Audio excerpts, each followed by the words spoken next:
When a patient arrives in the resuscitation bay after a major trauma, the visible anatomical damage is usually severe, but the visible damage is secondary to a much larger threat: systemic collapse. This pie chart breaks down the causes of death in trauma patients. While traumatic brain injuries account for 42% of the total, 39% of all trauma deaths are driven by a single factor: major hemorrhage. Almost all of that fatal bleeding originates in the torso, the region encompassing the chest, the abdomen, and the pelvis. Identifying that bleeding is complicated by the vital signs trap. Traditional indicators like pulse rate and blood pressure are highly deceptive here. A young, physically fit patient can lose massive amounts of blood while maintaining completely normal vital signs, right up until the moment their cardiovascular system crashes. To prevent this, Dr. Digant Shikadara's master clinical algorithm establishes a strict rule for trauma resuscitation. The overriding priority is physiological stability, not immediate anatomical repair.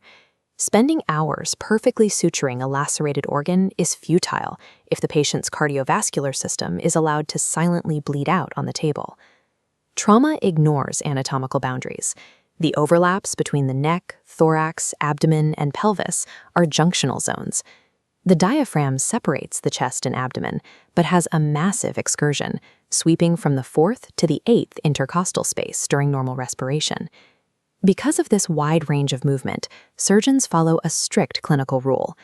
Any penetrating injury located below the nipple line mandates investigating both the chest and the abdominal cavities. In instances of blunt force trauma, this junctional weakness frequently causes the diaphragm to rupture. When that happens, abdominal viscera migrate upward into the chest cavity, an event that typically occurs on the left side. Kinetic energy and blood flow transfer unpredictably across these boundaries. To keep a patient alive, a trauma surgeon must evaluate the chest, abdomen, and pelvis as a single interconnected pressure system.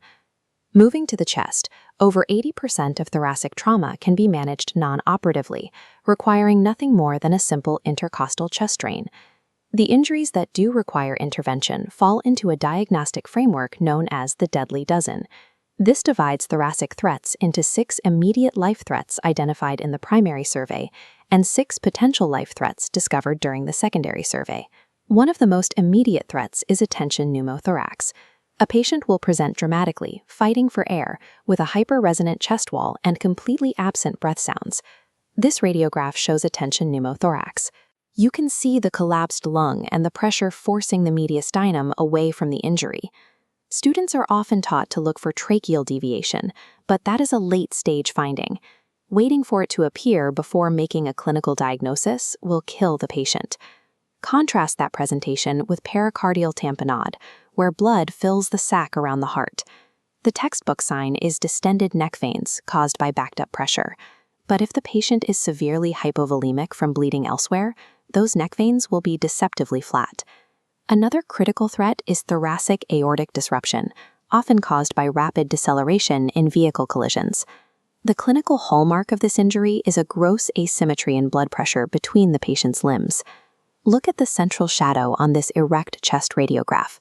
This pathological widening of the mediastinum is a critical red flag for an aortic injury in a stable patient.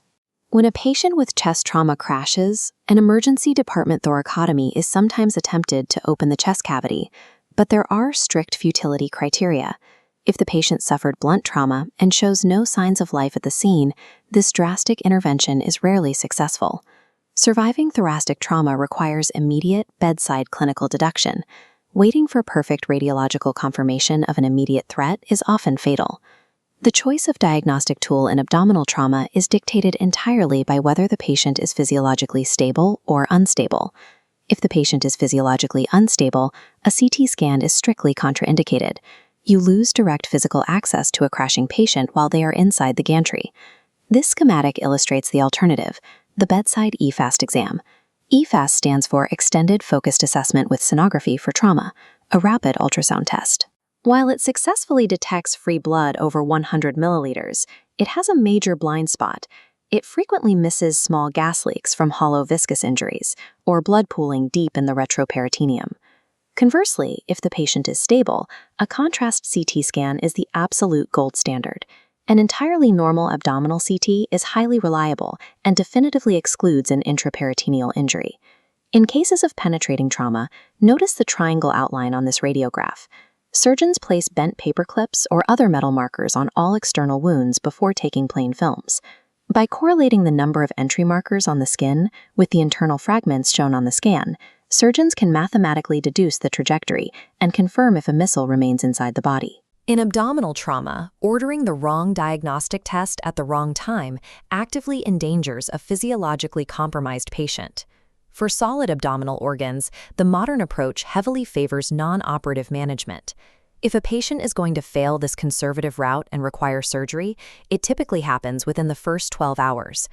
This photograph shows a liver subjected to massive blunt force trauma. Because the liver is a dense, highly vascular organ, compressive forces cause the physical substance of the organ to burst open. To arrest massive hemorrhage, surgeons rely on the 4 Ps protocol. The first step is applying direct bimanual pressure to squeeze the organ together.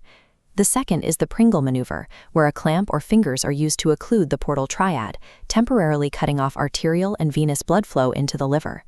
The third step is plugging any penetrating holes directly with silicone tubing or inflated balloons. The final step is packing the liver tightly with surgical sponges to compress the remaining bleeding and manually restore the organ's architecture. Emergency surgical intervention on solid organs involves very little delicate suturing. It relies on blunt, rapid hemostatic control to preserve whatever blood volume the patient has left. The pelvic ring is immensely strong.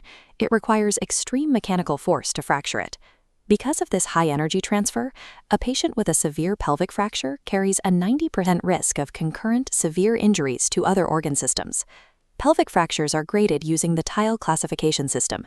In a partially stable type B injury, the anterior pelvis breaks while the posterior ligaments hold, allowing the 2 halves of the pelvis to swing open on a hinge, exactly like a book. This diagram demonstrates the chimney effect. When the pelvic floor shatters, it opens up the extrapelvic peritoneal space, a void capable of hiding more than 3,000 milliliters of blood. This massive unseen hemorrhage tracks upward through the retroperitoneum, pooling all the way to the mediastinum. Because of this risk, there is an absolute clinical prohibition. Medical students and responders must never physically compress or spring the pelvis to test for stability. Doing so dislodges blood clots and triggers fatal bleeding. Instead, the trauma team looks for indicators of genitourinary destruction, most notably a drop of blood at the urethral meatus or a high-riding prostate discovered during examination. The pelvis remains the most dangerous zone in trauma because it masks catastrophic blood loss behind completely intact skin and standard abdominal borders. When an open-book pelvic fracture is suspected, the absolute first priority in the emergency department is to artificially reduce the pelvic volume. This is achieved through the life-saving application of a compression binder or a tightly wrapped sheet. It must be positioned exactly at the level of the greater trochanters to effectively close the pelvic ring and physically tamponade the bleeding space. Approximately 85% of all pelvic bleeding originates from injured veins. This makes external compression and extraperitoneal surgical packing highly effective first-line treatments for closing off the ruptured vascular plexus. However, if the bleed immediately transition to interventional angioembolization to block the severed arteries from the inside using catheters. Pelvic hemorrhage is rarely solved by a single tool. It demands a stacked protocol of mechanical binding, surgical packing, and radiological embolization to pull the patient back from the brink. This photograph shows sailors performing damage control on a flooding warship. The concept of damage control surgery takes its name directly from naval tactics, where a local leak is patched just enough to keep the ship afloat until it can reach a port for definitive repairs. This diagram illustrates the deadly triad. In severe trauma, patients enter a vicious cycle where heat loss causes hypothermia, which breaks down the blood's ability to clot, a state known as coagulopathy. This leads to lactic acid buildup, or acidosis, which worsens the hypothermia. Once a patient enters this physiological point of no return, protracted surgery actively kills them. To avoid this, damage control surgery restricts the operation to a strictly limited 3-part mission: stop the active bleeding, control the gross contamination, and restore normal physiology. Once the first 2 goals are met, the surgeon must make a radical, counterintuitive decision. they must immediately abort the operation and leave the abdomen completely open. Instead of suturing the fascia, they apply a temporary closure, like the vac pack or opsite sandwich seen in this photograph. A sheet of clear plastic and suction material is sealed directly over the exposed bowel.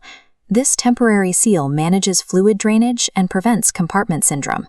The patient is immediately rushed out of the operating theater and into the intensive care unit, where teams work aggressively to restore their core temperature and infuse fresh clotting factors. In acute torso and pelvic trauma, your goal is not to immediately rebuild the anatomy. Your goal is to break the cycle of physiological collapse and buy the patient enough time to survive.